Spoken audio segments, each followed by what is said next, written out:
Hi everybody. So here we are again.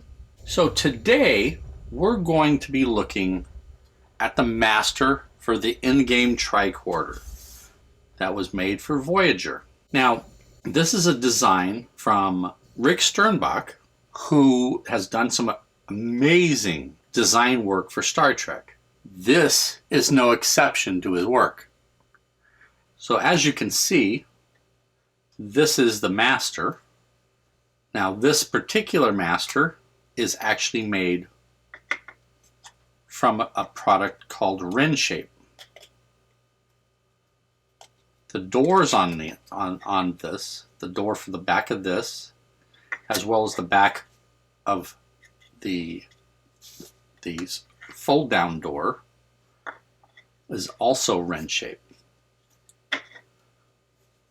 When this was made, basically we took Rick's drawings and redrew them physically, not in the computer, physically redrew them on paper so that we could break up Rick's design into something that would work for molding.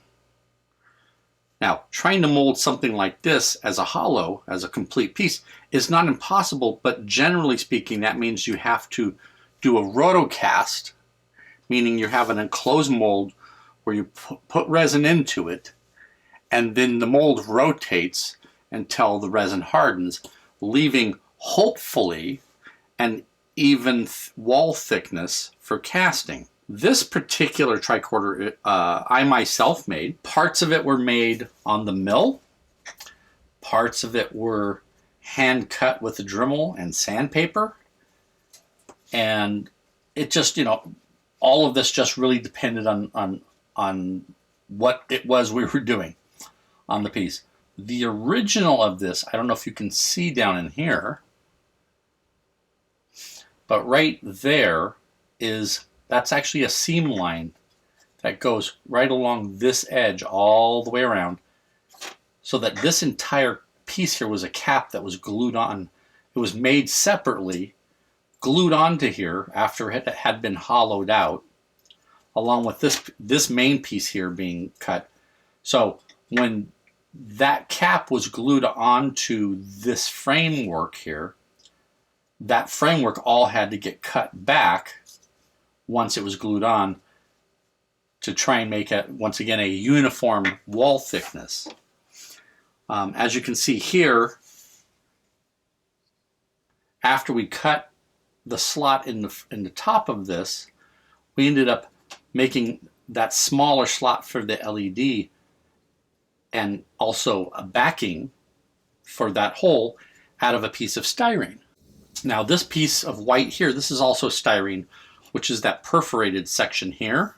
From what Rick was telling us, is kind of like the pad of going, like almost like a mouse or a touchpad where you can kind of go back and forth. We didn't really get into that much of it. We were just asking him what some of it was, and he was telling us. Rick is usually pretty thorough in his thoughts of what it could be in reality, not just for film use. Like I said, after getting Rick's designs, we had to kind of go back in and figure out how we were going to separate the parts to make it work for us for molding, casting, and fitting in electronics. In this particular case, we had, with this piece back in place here, after you cast this piece and this piece separately, you then come back and glue them in and putty the seams and all that. So now you see how much room there isn't inside of here. So we had to have a screen here. We had to have a LED bar graph here, an LED here, LED here, LED here, and LEDs here. And of course, all the LEDs down in here. This is actually pretty thin inside of here. Emergency button, just like on all the other tricorders. Places for the identification and the ID light and everything else. We ended up having to take the electronics that run this half and put them in here, and then on whatever lights were going to be into this section were all going to be in this section. And we were going to use the three separate hinges this time so that we could actually isolate different powers if we needed to. So we could actually have, you know, a positive, or sorry, 2 positives and 1 negative. So you could actually have, you know, 3 volts and 4.5 volts if you really wanted to, depending on how you set things up in your circuit boards. And all of these all go all the way through. It's just that there's a tape patch over all of this so that it'll be a membrane when it's cast. We never took that out, whereas this one had all of the tape removed from it. Now, the other thing about this is there, you know, once again, where do you put the batteries? Well, we needed 4.5 volts to run the custom circuit board we had made for this. And we're using quad A batteries. Now, quad A batteries are not that common, but you can get them. The problem, though, is there's no such thing as a quad A 3 battery bent battery holder that will slide into this junction in here. So we actually had to make our own battery box as well as the tricorder to make this be able to happen. Now, this is before all of the new lithium cells were so available and everything else. So once again, people are going, oh, well, you can just store a flat lithium cell. Yes, right now we can. But back then, we could not. We actually had to make our own battery holders that would fit into our where we had the space.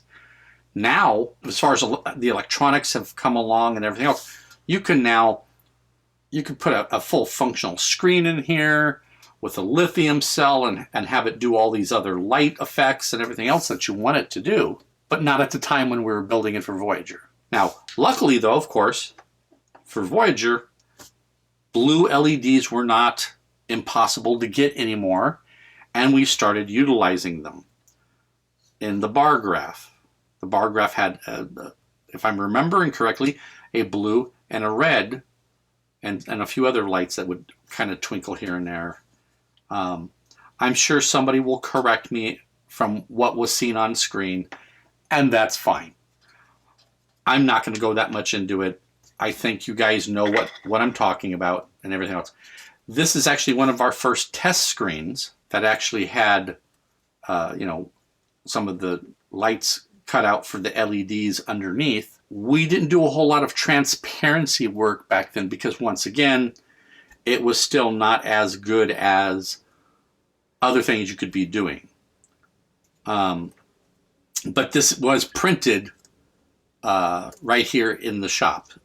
Back then, they don't make this particular paper anymore, which is unfortunate because it's an awesome paper, but it has a tendency to bleed over time.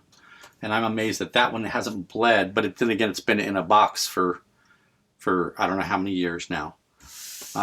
So as you can see here, that's the whole enchilada of the tricorder for EndGame. It was a lot of fun. Oh, and yes, it had to be done in 5 days from start to finish, which included designing the circuit board, designing the graphics, and so on. So needless to say, yes, as always, it was a rush. I hope you have enjoyed this video. Please like and subscribe and share with your friends. If you feel so inclined, please support me on Patreon. Thank you.